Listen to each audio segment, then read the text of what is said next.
friends, this is Dave at Dave's Raised Bed Garden. I'm out here in the garden today. It is actually the first day of spring.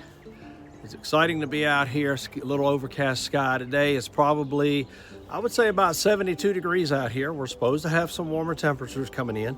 I'm out here in the garden for specific reasons. Number one is I'd like to come and check my garden. Being the first day of spring, I've already planted some things. The sad news is that because of the temperature changes and all this stuff that we had, if you can remember going back a few weeks, I planted my plants at the beginning of March, which is a good thing and which is a normal thing because that's in the planting time. The plants that I have, I've explained to you before, is that I am a 3-season gardener. Simply means I do cool weather plants twice a year, and then I do the warm weather plants that's over in the spring and then in the summer, and then some of those plants will go all the way up until fall. But I do plant my cool weather plants early, and I plant them again at the late of the season going into the fall and the winter. Now when we're talking about what I'm doing, I am actually having to replant. Unfortunately, it is my fault, and I've always been open about Dave's Raised Bed Garden, that what I do. And it simply means is that I did not take the measures that I should have to be able to prepare what I should, that happened last weekend. Last weekend, if you remember, now we were on a little family time vacation. It was nice and warm. It was still warm in here, and one thing that I had, my biggest issue that I had to concern about was that potentially that I was going to have to use my shade cloth, and so that's what I was preparing for. Unbeknowing that we had that front that come in, and we had a lot of rain, we had tornado warnings and watches and everything, we had thunderstorms. The other thing is that the temperature really went on a roller coaster ride. So when we got back in town, the temperatures were probably in the mid to upper 70s. The winds were blowing and everything. We had that cold front come in. So we went to a drastic, almost a 40-degree plus temperature change. In some areas, it was even close to 80 here in 7B and Tobaccoville, North Carolina. In other parts of North Carolina, there was actually temperatures up. But on my property, it was probably about 74 to 75 degrees when we got back. And what I'm getting to is that we had this roller coaster ride of the weather. The front came in, and what we had is that for the most part, as I'm explaining this, most part, cold weather plants like cool weather. So even though the temperature, you're saying, well, the temperature dropped down, the problem is that with your plants is that you have what we call, that you have some that are hard freeze resistant and some of them that are a light frost resistant, to where they can grow and it's not going to affect them. If at the most it might scald the leaves a little bit where it lays on, the frost and everything lays on it. So the broccoli, it can grow with a hard freeze. Hard freeze is between 27 to 28 degrees, even 25 I've seen it, and it depends where you are geographically, and it also depends on how the cold weather comes in, if it's like for one night. The problem was that in the beginning I came out and I checked my plants after we had that first jump or decrease in the temperatures. My broccoli looked really good. My cabbage was kind of here, touch and go and everything.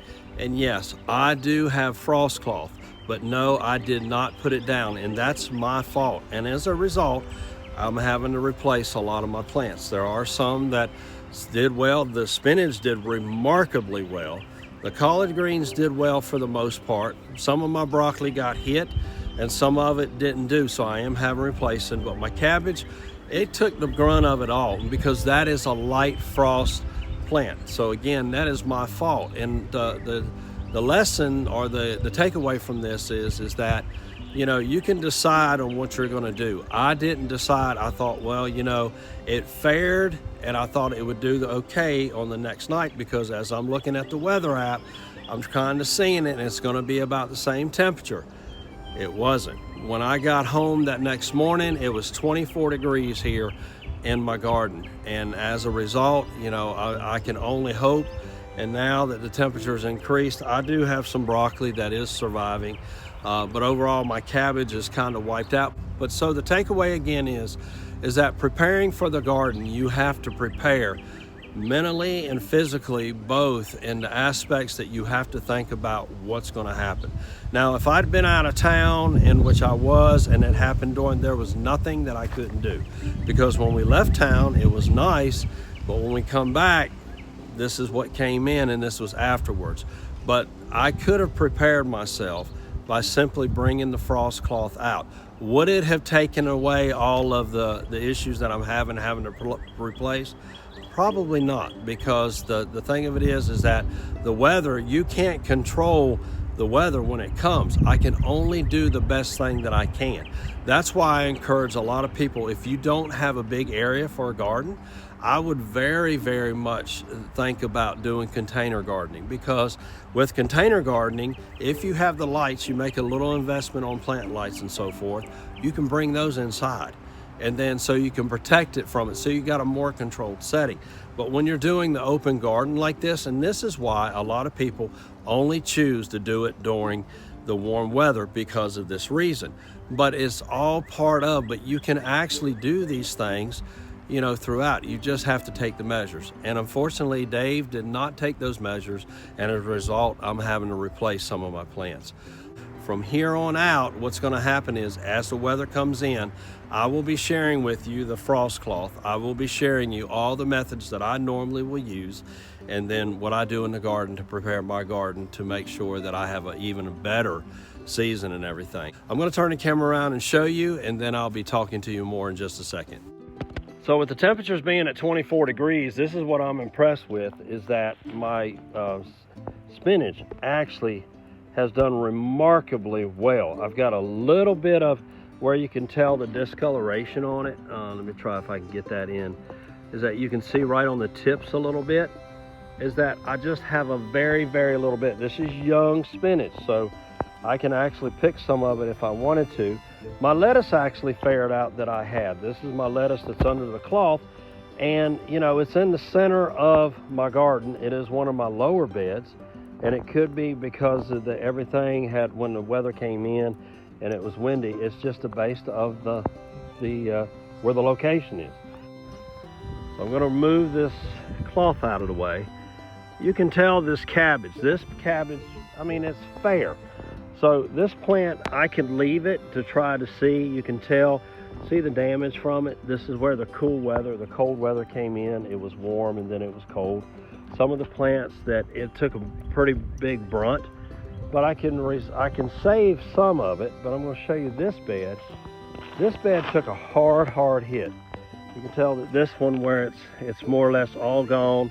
This is all yellow, and so there's certain things in this bed that I can look at, and so I have to go through and try to work with it. Here is my broccoli bed. Now remember, broccoli is a hard freeze. It tolerates the hard freeze. You can tell that where some of the leaves are and everything, it took a pretty big brunt, a pretty big hit. This is the one that I have to work with. There's a few plants that I'm really concerned about, and I've just got to look at, and I just got to try to work with it and just try to see what it is. But this is because, had I put a frost cloth over top of this, it would probably be in a much better situation. I'm not really sure about my cabbage, but my broccoli took a hit too.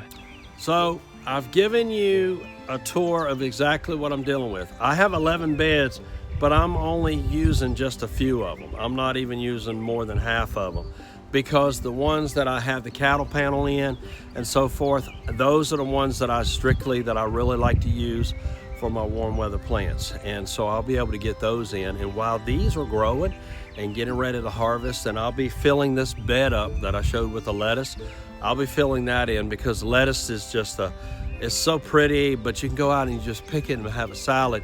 You just have to do this. So the spinach is really good. I can pick some of the spinach now, and then what it'll do is it'll keep growing. Until next time, this is Dave at Dave's Raised Bed Garden. Keep planting, keep growing. God bless you. Take care.